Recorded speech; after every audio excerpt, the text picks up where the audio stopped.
Oke, shalom semua. Sekali lagi nama saya Jelsi Sutin. Saya berasal dari Sabah, berbangsa dusun dari Ranau gitu. Nah, kalau kamu dengar cara saya bercakap, slang saya ada accent British kali kan? Kalau saya terlalu laju, jangan segan untuk lambai tangan dan bagi tahu, oke? Sebab kalau saya sudah mula bercakap, saya akan macam tuh. Tiada dia punya break gitu. Oke, hari ini saya akan membawa pembelajaran kita yang seterusnya, yaitu pembelajaran ketiga mengenai ciptaan baru. Nah, sebelum itu, mari saya kongsikan sesuatu yang ada di dalam hati saya, macam itu. Sesuatu yang ada di dalam hati saya tentang pelajaran kita hari ini. Nah, bila saya mempersiapkan apa yang saya akan kongsi, Tuhan, apa yang saya mau kongsi? Nah, Tuhan mengingatkan saya benda nih. Ketika saya berada di tempat kerja saya duduk sambil merenungkanlah, Tuhan, apa yang saya akan sampaikan. Dan Tuhan mengingatkan saya something yang bagi saya sangat interesting, dan buat pertama kalinya juga saya perasan. Saya, pula kan, macam tuh. Sesuatu adalah tentang perkataan rebranding. Nah, saya bekerja di di bahagian proses data macam itulah. Macam kalau kita nampak pergi mall, pergi kedai-kedai, kita akan nampak banyak brand kan? Betul kah? Brand, kalau shampoo dia ada brand apa? Pantene, ada lagi apa? Sunsilk. Selain shampoo ada lagi brand apa? Sabun? Oh wow, mahal-mahal semua. Nah, itu yang saya kerjakan, memproses segala data untuk branding itulah. Dan di dalam pekerjaan saya akan membuat penyelidikan, investigation gitu, pasal brand dan juga siapa pemilik brand itu, jenamah ya. Siapa pemilik jenamah tersebut? Contohnya shampoo Sunsilk ini brand dia Sunsilk. Pas tu di belakang dia akan ditulis dikilangkan atau dimiliki oleh atau manufactured by. Mesti semua brand dia ada pemilik dia. Nah, jadi satu yang interesting yang Tuhan ingatkan kepada saya, segala sesuatu yang diciptakan dia mesti ada pemilik dia. Dan menurut apa yang saya kajikan, apa yang saya pelajari tentang hal-hal itu, hanya pemilik dia yang berhak untuk mengubah atau rebrand, memperbaharui, mencipta sesuatu yang baru tentang apa produk yang mereka punya. Hanya pemilik dia yang berkuasa ataupun berhak untuk menambah baik ataupun mencipta sesuatu yang baru. Contohnya yang sangat hangat sekarang nih, iPhone. iPhone kan, sekejap lagi ada variasi baru. Dan kita tahu variasi itu hanya pemilik dia yang berhak untuk mengeluarkan dia, betul? Nah, pernah kamu pergi kedai, pas tu lepas beli sesuatu benda atau makanan atau biskuit yang dia dibalut dengan sangat cantik ataupun dia dibuat dengan sangat cantik. Pernah kamu nampakkah sampai kamu rasa, sayanglah kalau buka nanti rosak. Kalau macam cake, sayangnya mau makan, cantik betul. Pernahkah jumpa macam tu? Banyak kan? Nah, itu Tuhan mengingatkan saya ketika saya membuat kerja itu. Setiap apa yang kita nampak, kita punyai, yang manusia ciptakan, dia ada pemilik dia, dan dia sangat mengagumkan. Maksudnya membuat kita wow, macam tuh. Jadi hari ini ketika saya mau mengungsikan tentang topik ciptaan baru, Tuhan mengingatkan saya bahwa kita ini juga adalah ciptaan. Betul? Dan pemilik kita siapa? Ya, kita semua di sini adalah ciptaan, dan Job di belakang dia pemilik jenamah kita, yang membuat kita adalah Kristus. Kalau kita melihat sesuatu yang dibuat oleh manusia, itu sudah membuatkan kita, wow, cantiknya. Apalagi yang dibuat oleh Tuhan. Amin. Oke, jadi itu sedikit pendahuluan lah apa yang saya maksudkan pada hari ini tentang ciptaan baru. Nah, seterusnya saya ingin kongsikan apakah itu ciptaan baru atau siapakah ciptaan baru itu. Dalam sini, sesiapa yang ada dalam Kristus adalah ciptaan baru. Hal-hal lama telah lenyap dan segala-galanya baru. Dan ini didapatkan di dalam 2 Korintus pasal 5 ayat 17. Maksudnya, semua kita yang ada di dalam Kristus adalah ciptaan baru. Adalah ciptaannya Tuhan. Oke, walaupun mungkin kita berpindah ke negara lain dan kita mengubah style kita pergi fitness class, pergi gym, pergi kasih fit badan, body goal macam tu kan.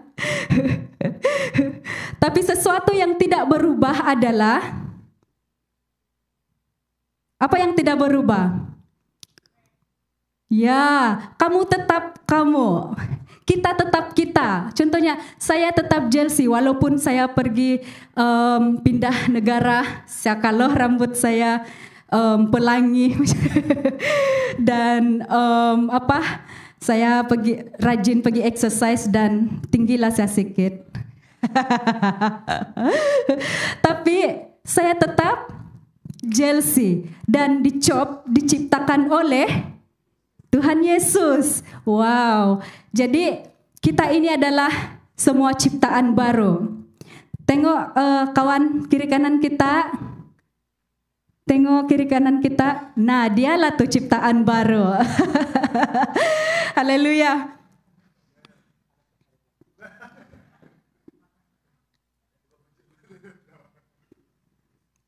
Nah, kita diciptakan oleh Tuhan. Tetapi ada satu kuasa yang tidak ingin kita mengenali siapa kita.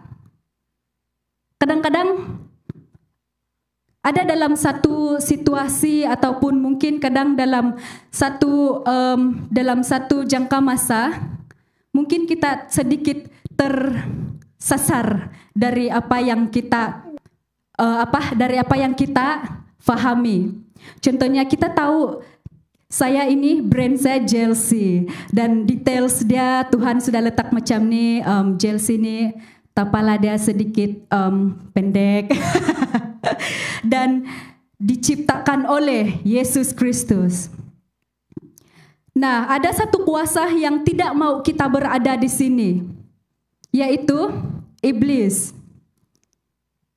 Iblis tidak mahu kita tahu siapa Allah kita, siapa pencipta kita, dan siapa kita di dalam pencipta itu. Itu yang dua hal yang iblis tidak suka. Karena kenapa? Ketika kita tahu siapakah Allah, siapa pencipta kita itu, siapa yang menulis kita itu, siapa yang mengeluarkan kita itu, iblis Iblis tahu bahwa dia tidak akan berkuasa lagi ke atas hidup kita. Amin. Karena kita tahu, walaupun iblis, hey kau macam ni lah, oh kau tiada macam ni lah. Tapi kita tetap berdiri, oh maaf, saya ciptaannya Tuhan, brand saya ini, dan Tuhan sudah menulis saya macam ni. Jadi dia tidak akan berkuasa sebab kita tahu yang berkuasa ke atas kita itu siapa? Yang pencipta kita kah yang dari luar?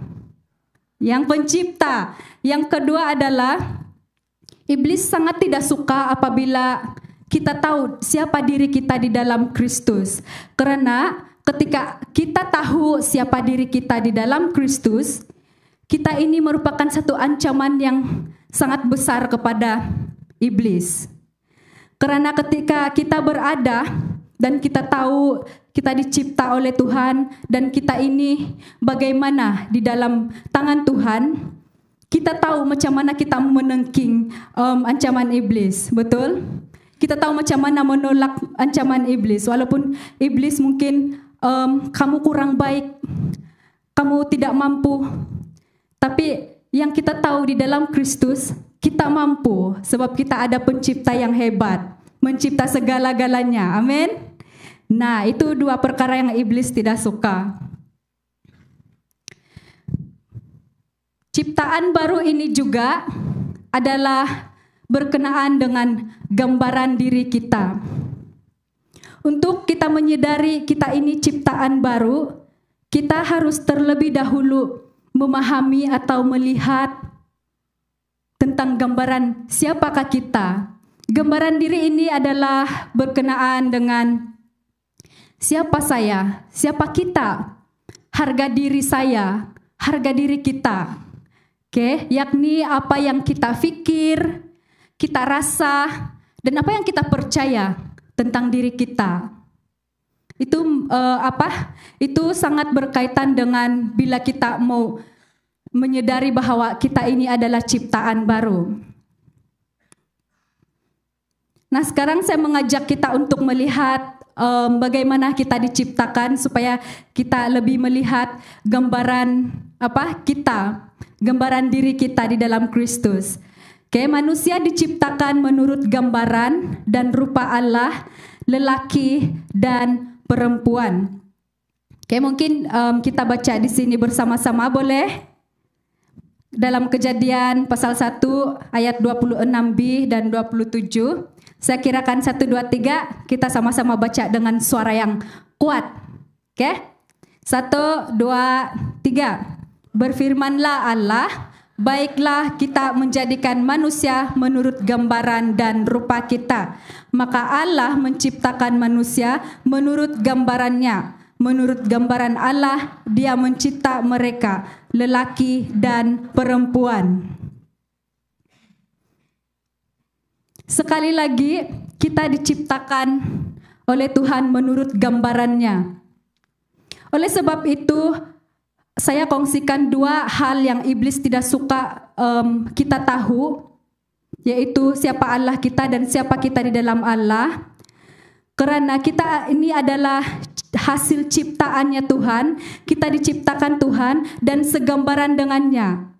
Kalau kita tahu siapa Allah kita, bahwa Allah kita itu yang maha tinggi.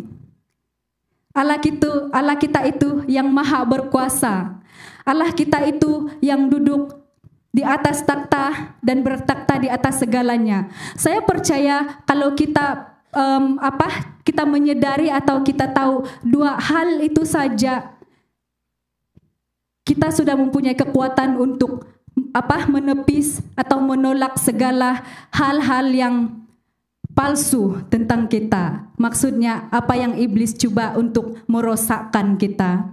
Amin.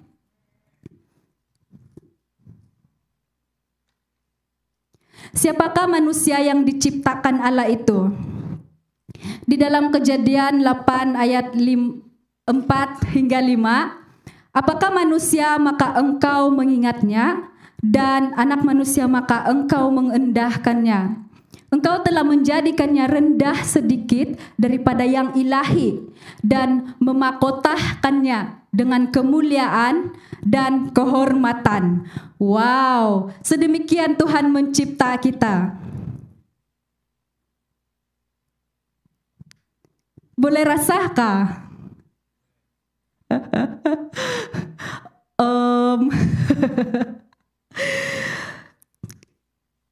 Dan inilah dia punya fakta yang tidak boleh diubah. Bahwa kita ada di tempat sekarang ini, kita ada sebagai diri kita, sebagai Brother Mark, sebagai Sis Jacqueline. Satu fakta yang kita tidak boleh ubah adalah kita diciptakan Tuhan dengan begitu megahnya. Bahkan dikatakan di sini memakotahkannya dengan kemuliaan dan kehormatan. Oke, kita lihat yang seterusnya. Kita harus menyadari dan mengetahui keindahan ciptaan Tuhan di dalam diri kita. Oke, di dalam Mazmur ayat 139, pasal 139 ayat 14, aku akan memujimu karena aku dicipta dengan mengagumkan dan menakjubkan, sungguh menakjubkan ciptaanmu, dan ini amat diketahui oleh jiwaku. Nah, berbalik kepada apa yang saya kongsi tentang apa sesuatu yang saya kerjakan di tempat kerja saya, kalau dengan benda-benda, produk atau hasil makanan yang diciptakan oleh manusia yang dicipta oleh Tuhan, mampu membuat mata kita, wow cantiknya. Pas tu, wah tak sanggup saya makan nih, nanti kalau saya makan rosak sudah nih. Kalau mata kita, kalau ciptaan manusia saja membuat kita wow, apalagi yang diciptakan oleh Tuhan yang merupakan pencipta segalanya. Dan itu harus kita sadari bahwa semua itu ada di dalam diri kita. Amin.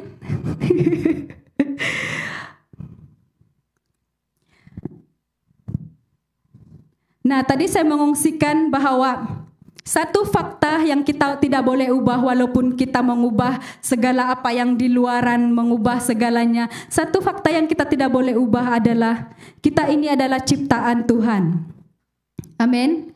Kita diciptakan dengan mengagumkan dan menakjubkan. Cuma sekarang nih saya mengajak kita melihat hal ini, kejatuhan manusia.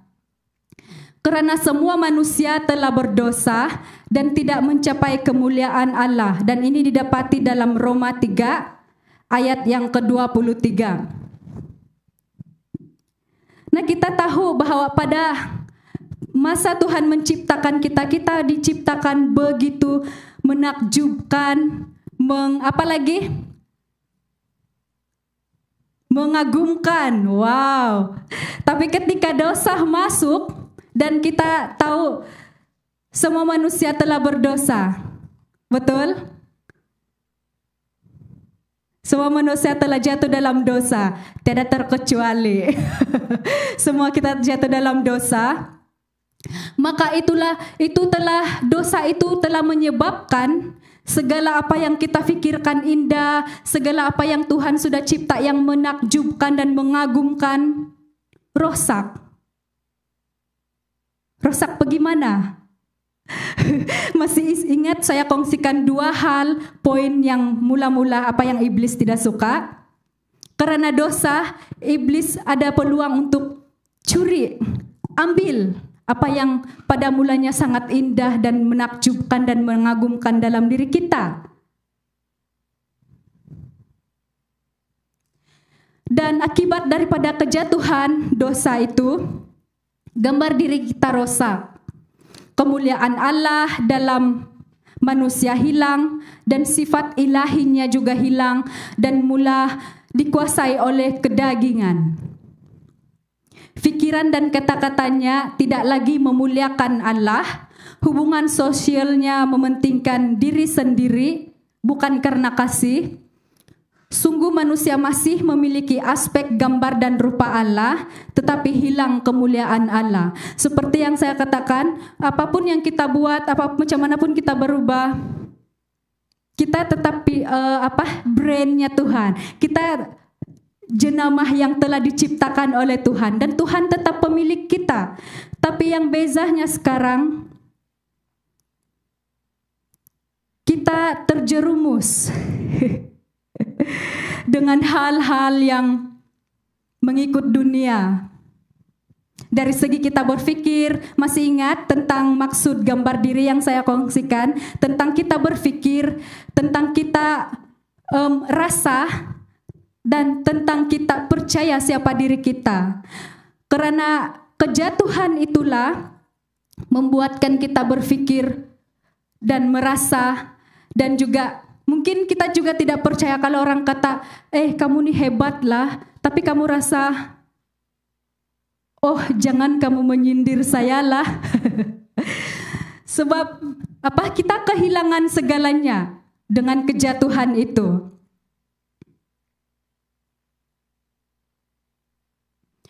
Dan saya ingin kongsikan 4 hal di sini yang mungkin pernah kita lalui ataupun kita masih struggle, kita masih bergumul dengan perkara tersebut tentang gambar diri yang rosak.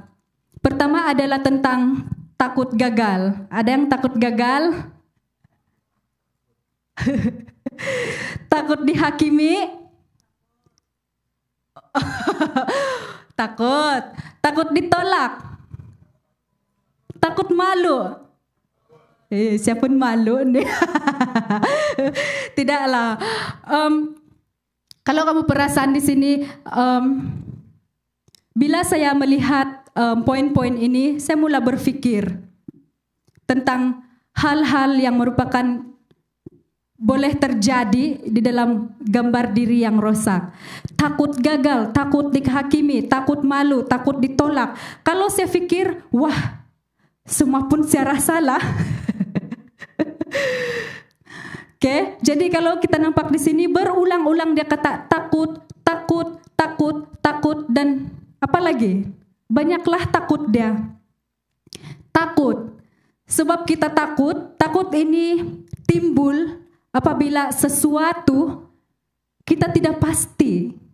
Betul? Kita tengah keliru. Kalau dilontarkan soalan, saya tidak tahu mau jawab apa. Kalau orang tanya pasal diri saya pun tidak pasti. Saya takut, saya keliru. Nah, itu yang akan terjadi bila kita sudah tidak lagi mempunyai pikiran, kita lagi mempunyai rasa, kita tidak lagi percaya tentang apa yang dikatakan di dalam firman tadi. Kita ini diciptakan sangat indah, mengagumkan dan menakjubkan. Dan saya percaya kalau kita memiliki sikap yang benar-benar mengenal bahwa kita ini adalah diciptakan sedemikian oleh Tuhan, saya percaya kita tidak akan ada masalah untuk takut. Sebab segala sesuatu yang ada di dunia ini akan coba untuk meragut, menarik kita. Tapi kalau kita tetap di dalam pendirian kita, saya diciptakan oleh Tuhan, dan inilah yang Tuhan katakan, dan inilah yang saya mau percaya, bahwa saya ini berharga. Saya mampu melakukan segalanya, bukan karena saya kuat, tapi karena saya dicipta oleh pencipta yang luar biasa. Amin. Ya. Seterusnya saya mengajak kita tengok bersama satu contoh yang terdapat di dalam Alkitab, yaitu mengenai Gideon lah. Mengenai Gideon, dan ini kita boleh dapati ataupun kita boleh baca bersamalah di dalam Hakim-Hakim yang ke-6. Nah, di sini diletakkan secara singkat sahaja di mana situasi Gideon terkejut ketika malaikat datang menjumpainya dan berkata, "Hai pahlawan yang gagah perkasa." Benarkah Gideon pahlawan yang gagah perkasa pada saat itu? Tidak, dia adalah seorang penakut yang bersembunyi di tempat pengirikan gandum karena takut kepada orang Midian dan Amalek yang sedang menyerang mereka. Nah, di dalam kisah ini, di dalam situasi ini, Israel ataupun tengah menghadapi serangan daripada Midian dan Amalek. Nah, jadi Gideon ini Tuhan malaikat datang kepada dia, memberitahukan kepada dia tentang apa yang Tuhan katakan, "Hai pahlawan yang gagah perkasa." Padahal Gideon pada masa itu tengah bersembunyi karena dia takut. Kalau kita lah, Kalau kita tengah bersembunyi, ada orang menyerang di sana, kita tengah bersembunyi dan malaikat datang kepada kita. Mungkin siapa? Brother Raymond, dia kata, "Hai pahlawanku yang gagah perkasa," padahal kita sedang takut bersembunyi. Apa yang kita rasa? Mungkin kalau saya pikir secara saya sendiri, kenapa nih saya kena sindir? Tapi tidak. Kenapa? Tuhan yang cipta kita dan demikian juga Gideon. Tuhan tahu exactly bagaimana yang Dia ciptakan.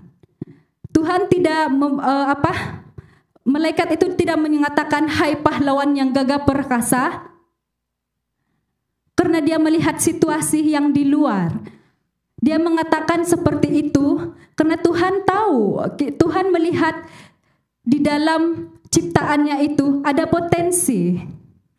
Dia tidak melihat yang di luar. Dia tidak melihat yang yang mungkin menjadi itu yang kita pikirkan, itu yang kita rasakan tentang diri kita. Tapi tidak, Tuhan tidak lihat itu.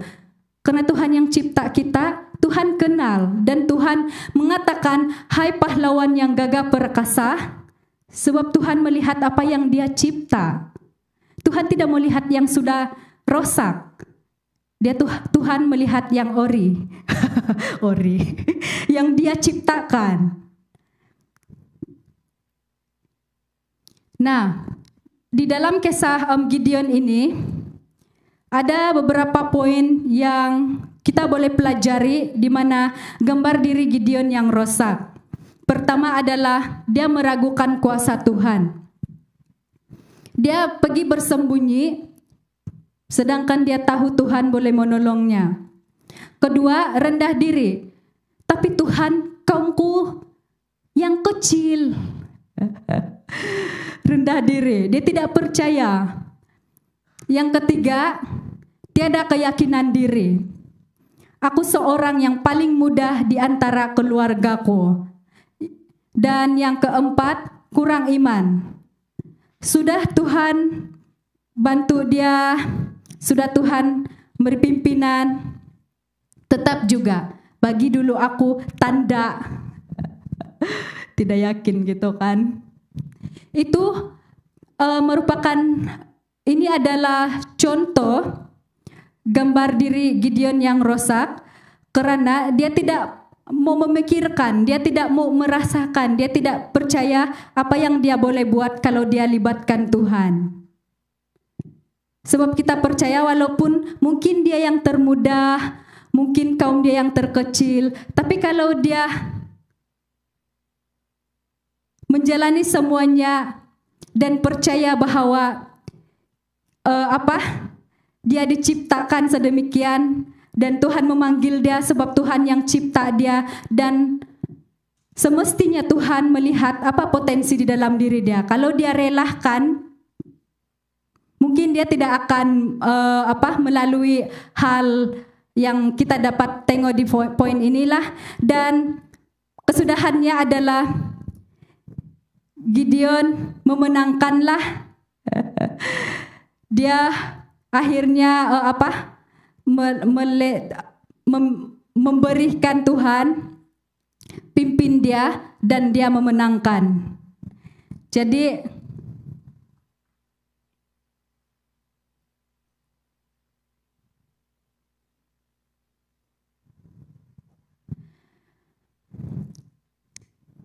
sebelum kita ke poin yang seterusnya, dalam hati saya mau kongsi sesuatu yang adalah kesaksian di dalam hidup saya sendiri lah.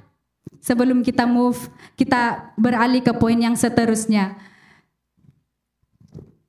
Bila saya membaca tentang Gideon ini, ada beberapa poin atau beberapa perkara yang saya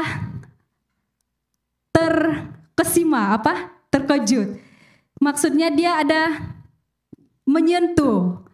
Maksudnya ada pernah saya lalui gitu. macam tuh. Jadi saya mengusirkan satu kesaksian ini. Jadi saya dibesarkan di dalam keluarga yang agak besar. Ada 7 orang beradik semuanya. 1 kakak, 5 orang abang, dan saya yang terakhir.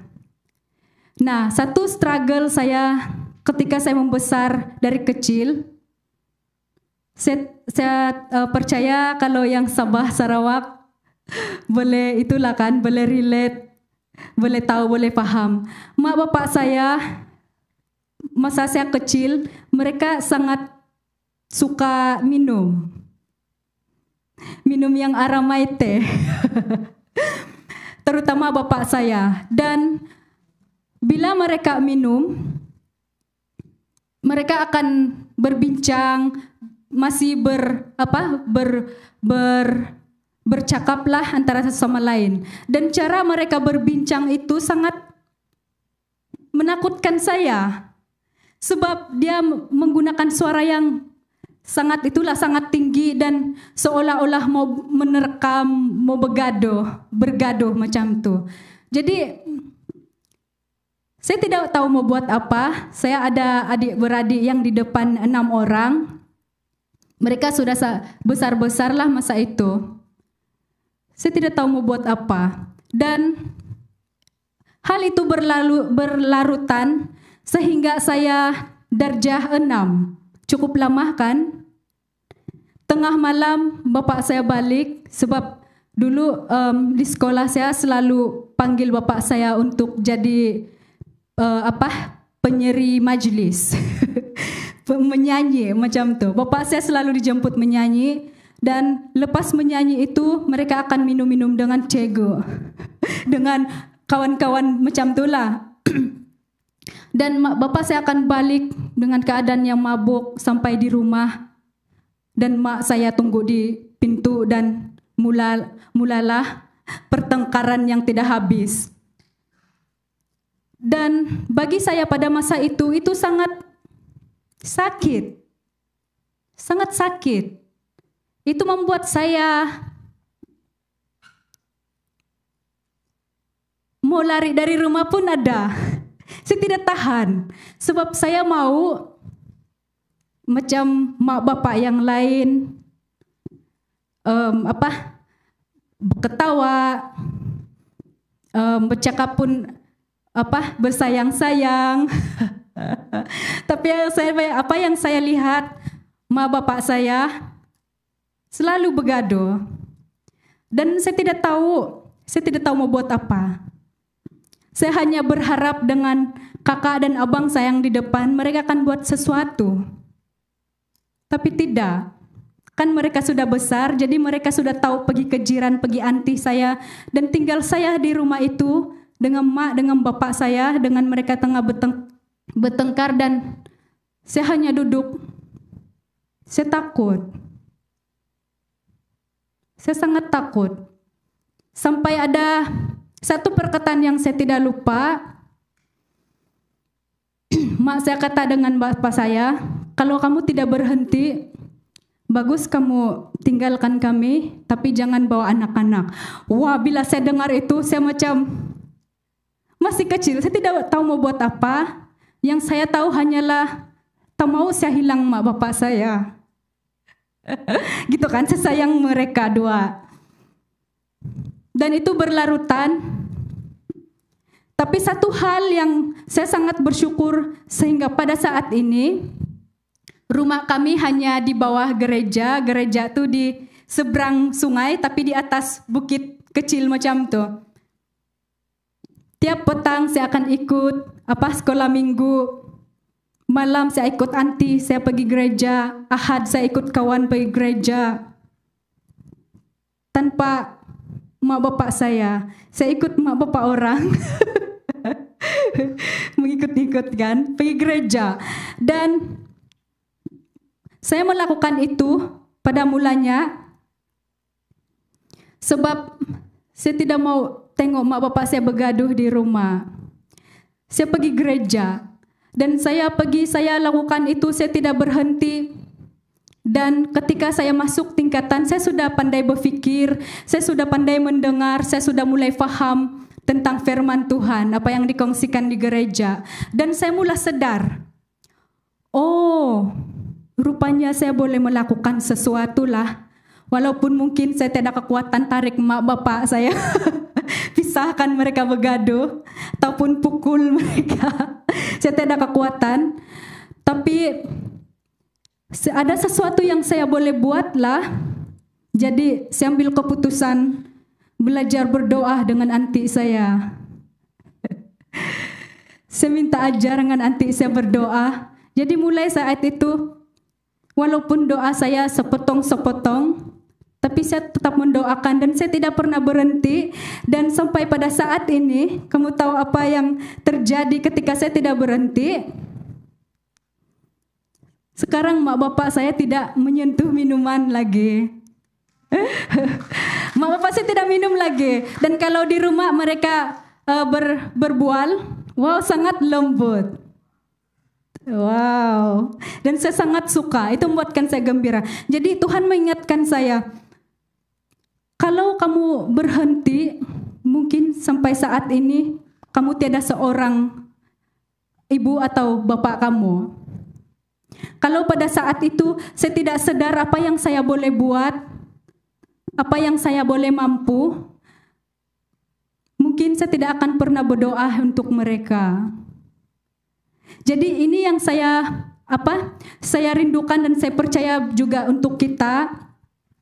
Walaupun mungkin pada saat ini sesuatu yang kita masih bergumul untuk mau melepaskan, sebab kita mau yang sesuatu yang Tuhan katakan kepada kita, sesuatu yang fakta di mana kita itu sangat berharga, apapun itulah yang membuatkan kita tidak boleh maju. Saya percaya habis kelas ini nanti ataupun ketika kita sudah melalui pembelajaran ini, melalui perkongsian kita, saya sangat percaya apa yang kita semua sedang usahakan itu tidak akan sia-sia. Dan apa yang saya mau katakan, jangan berhenti. Sebab di dalam kita ada satu kuasa yang sangat besar. Amin. Oke, untuk yang poin-poin yang terakhir, saya mau kita melihat sama-sama tentang apa itu ciptaan baru, walaupun saya sudah kongsikan beberapa poin tadi. Ciptaan baru itu berkenaan dengan buatan Allah. Itu saya sudah kongsikan dengan kita. Kita ini semua adalah ciptaan buatan Allah. Kedua, kita ini adalah anak-anak Allah. Ketiga, kita semua adalah ahli keluarga Allah. Dan keempat, kita adalah sahabat Allah. Dan itu adalah hal-hal yang kita dapati, yang kita harus mengalami, yang kita harus menikmati ketika kita sadar bahwa kita itu adalah ciptaan baru Tuhan. Kita adalah ciptaan Tuhan yang sangat menakjubkan dan mengagumkan. Oke, seterusnya adalah kehidupan orang yang dicipta baru dalam Kristus. Ciri-ciri menjadi satu hal-hal yang menjadi ciri-ciri orang yang dicipta baru dalam Kristus adalah dia mencipta gaya hidup yang baru. Nah, kita mau mencipta gaya hidup kita yang baru. Buang yang lama, ambil yang baru. Bukan lain Oke, mencipta gaya hidup yang baru. Kalau sebelum nih gaya hidup kita ikut saja apa yang dunia katakan. Kalau dunia katakan, oh kamu tak boleh buat apa-apalah, kita ikut saja. Nah, kalau gaya hidup kita sebelum itu adalah mengikut dunia, maka sebagai ciptaan barunya Tuhan, yang dimiliki oleh Tuhan, yang dicop jarinya Tuhan, kita akan mencipta gaya hidup yang baru. Amin. Kedua, ketaatan yang baru. Ketiga adalah hubungan yang baru. Ini sangat-sangat penting. Kalau mungkin sebelum ini kita punya hubungan ada, tiada, on off. Mari kita sama-sama memperbaiki. Mari kita sama-sama berusaha untuk memperbaiki hubungan. Hubungan baru, hubungan dengan siapa? Hubungan dengan Tuhan. Oke, yang terakhir adalah dia mempunyai tujuan hidup yang baru. Nah, kalau sebelum ini kita ditentukan dengan suara di luar, dengan mendengar orang lain, dengan apa yang dunia ini katakan, dan kita mengambil keputusan di sana, oh ini tujuan hidup saya. Kalau itu sebelumnya, mari saya mendorong kita untuk sama-sama mengerjakan untuk mengambil tujuan hidup yang baru. Amin. Dan tentunya tujuan hidup itu adalah sesuai dengan apa yang Tuhan ciptakanlah. Bahwa kita ini dicipta dengan menakjubkan dan amin. Nah, apa nih? Nah, sebelum saya akhiri, sebelum kita masuk dalam sesi perbincangan, ada satu perkataan yang timbul di dalam hati saya yang saya tidak boleh tahan gitu. Saya mau katakan bahwa seburuk manapun, seberat manapun yang kita lalui dari kecil, baik itu dari keluarga kita, cara hidup kita, segelap manapun, tidak ada kata menolak bagi Tuhan. Tuhan tidak pernah memandang hina hidup kita. Bahkan apa yang Tuhan mau adalah kita mengambil kembali apa yang hilang, tapi bukan dengan kekuatan kita, dengan cara dekatkan diri kita kepada Tuhan dan minta tolong Tuhan bagi kita kekuatan supaya apapun yang memegang, yang menjerat, yang merantai kita dari yang lalu, Tuhan akan bebaskan kita. Amin. Dan Tuhan tidak pernah memandang hina kita. Tuhan sentiasa mau. Jadi itu satu dorongan yang ada dalam hati saya lah untuk kita semua di sini. Menjadi dorongan untuk saya juga, untuk kita semua di sini. Dan saya percaya apa yang saya sampaikan, Roh Kudus letak di dalam hati saya pada petang ini. Saya percaya kamu semua dapat, boleh paham. Nah, itu yang saya rindu untuk kongsikan kita dalam kelas petang ini. Dan akhir kata, ini adalah ayat hafalannya untuk minggu ini. Nah, perbincangan kumpulan. Sekarang kita akan masuk ke dalam perbincangan kumpulan. Perbincangan adalah mengenai dari 4 gambar diri yang rosak, yaitu ada yang saya kongsikan tadi tentang takut ditolak, takut gagal, takut dihakimi, takut malu. Mungkin kita boleh kongsikan salah satu daripadanya menjadi yang masih menjadi pergumulan atau masalah dalam diri kita lah.